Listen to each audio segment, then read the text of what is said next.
के RNT medical college में अंतर्राष्ट्रीय योग दिवस की तैयारियों को लेकर एक विशेष कार्यक्रम का आयोजन किया गया। स्वास्थ्य के लिए मुद्रा विषय पर आयोजित इस सत्र में कॉलेज के प्रधानाचार्य और नियंत्रक सहित कई वरिष्ठ अधिकारी मौजूद रहे। इस दौरान नर्सिंग छात्रों और चिकित्सा कर्मियों को स्वस्थ रहने के लिए कई महत्वपूर्ण टिप्स दिए गए।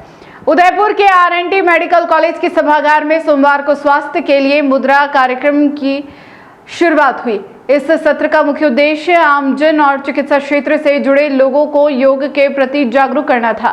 कार्यक्रम को संबोधित करते हुए वक्ताओं ने कहा कि वर्तमान समय की भागदौड़ भरी जिंदगी में लोग लगातार बीमार हो रहे हैं। यदि जीवन शैली में थोड़ा सुधार किया जाए और नियमित रूप से योग और मुद्राओं का अभ्यास किया जाए तो अस्पताल आने की नौबत ही नहीं आएगी।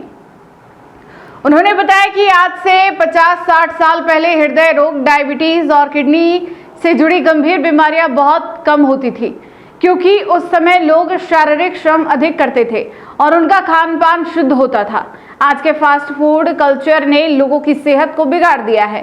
साथ ही आयोजकों ने व्यक्तिगत अनुभव साझा करते हुए बताया कि वे स्वयं पिछले 6 वर्षों से योग और मुद्राओं का अभ्यास कर रहे हैं, जिससे उन्हें पूरी तरह स्वस्थ रहने में मदद मिली है।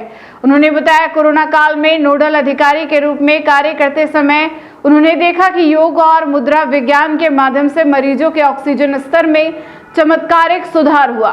इस अवसर पर कॉलेज प्रशासन ने घोषणा की कि वे चिकित्सा क्षेत्र में योग के प्रभाव को लेकर एक वैज्ञानिक शोध भी शुरू करेंगे।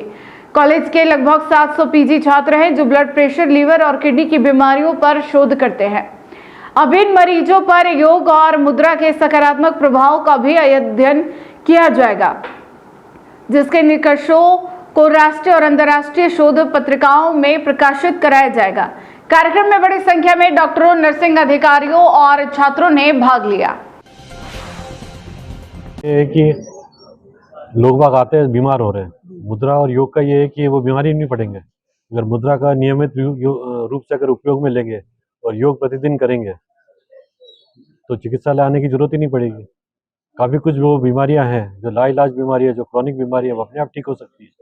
आपका अगर रहन सहन सही रहता है, आप रेगुलरली मुद्रा करेंगे, रेगुलरली योगा करेंगे, शुद्ध खाना पीना रखेंगे तो आपको चिकित्सालय आने की जरूरत ही नहीं पड़ेगी। जो काफ़ी सारी जो बीमारियां हैं, आज से आप देखोगे 50 वर्ष पूर्व डायबिटीज़ थी क्या, 70 वर्ष पूर्व हार्ट की बीमारियां थी क्या, किडनी की बीमारी होती थी क्या? नहीं होती थी। क्यों नहीं होती थी? क्योंकि लोग श्रम करते थे, फिजिकल वर्क करते थे, शुद्ध खान पान करते थे, फास्ट फूड कल्चर नहीं था, सही कपड़े पहनते थे, सही उनकी दिनचर्या रहती थी। उसके कारण ये बीमारियां अभी होने लगी।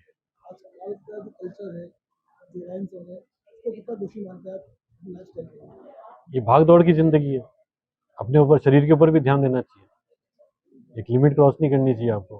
अपने शरीर के ऊपर ध्यान दें, शरीर प्रथम रहना चाहिए। शरीर अगर स्वस्थ रहेगा आप तो दूसरे कार्य भी कर पाएंगे।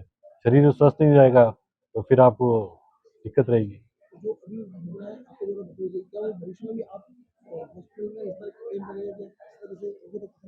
मैं पिछले 6 वर्ष से मैं खुद मुद्रा का उपयोग कर रहा हूँ, मैं खुद योगा करता हूँ। भाई साहब ने मेरे को योगा सिखाया, मुद्रा सिखाया, तो मेरा स्वस्थ रहने का कारण ही एक मुद्रा और योग की।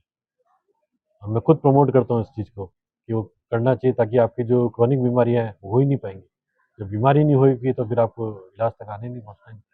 और कोविड के टाइम में मैंने खुद महसूस किया, मैं नोडल अधिकारी था, तो काफ़ी सारे जो लोग थे उनका एक चमत्कार के रूप में ऑक्सीजन लेवल बढ़ जाता था।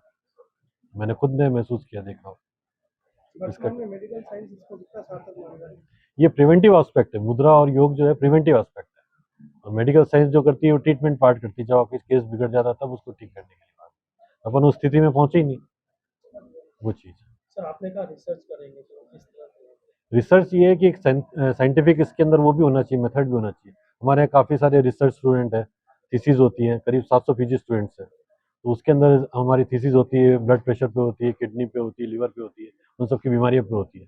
तो मैं प्रयास करूंगा जो पेशेंट के हम रिसर्च वर्क कर रहे हैं उसके साथ हम ये भी करें कि इन पेशेंट ने मुद्रा और योग किया था, उनका क्या असर हुआ बाद में।